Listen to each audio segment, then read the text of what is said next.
Allah Teala buyurur ki Kur'an-ı Kerim'de inne şirke lezulmun azim. Həqiqətən şirk en büyük zulümdür. Bu kimin nəsihətidir oğluna değerli kardeşler? Loğman aleyhissalam.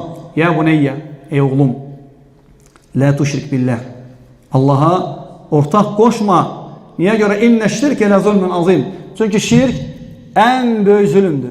اَلَّذِينَ آمَنُوا وَلَمْ يَلْبِسُوا إِيمَانَهُمْ بِظُلْمٍ اُولَٰئِكَ لَهُمُ الْأَمْنُ وَهُمْ مُهْتَدُونَ. Allah Teala Kur'an-ı Kerim'de buyurur ki o kəslər ki iman getirip imanlarına zulüm qatmayıblar. Yani ne deməkdir? Peygamber sallallahu aleyhi ve sellem özü izah edilir ki zulüm, sahabeler deyirlər ki Resulullah sen zulüm deyirsən. Bizden hansımız özümüzə zulüm eləməmişik ki? Peygamber sallallahu aleyhi ve sellem deyir ki leysel emru kema tefhamun. Mesele sizin başa düştüğünüz kimi değil. Ələn təsmə qavlə abd salih. Ya salih kulun yani Loğmanın sözünü eşitməmişsiniz öz oğluna deyəndə ey oğlum en büyük zulüm veya şirk en büyük zulümdür.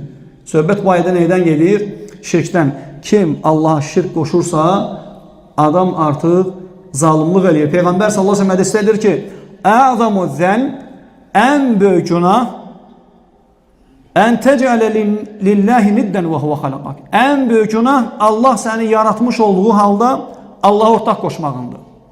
İbadetlerde Allah'a ortak koşmağındır. Allah seni yedizdirir, içizdirir, Allah seni evlendirir, evlad verir, Allah seni rızından təmin edir. Bütün ihtiyacların Allah'tan, lakin sen Allah'tan qeyrisini çağırırsan. Peygamber sallallahu aleyhi ve sellem ki bu en büyük günahdır.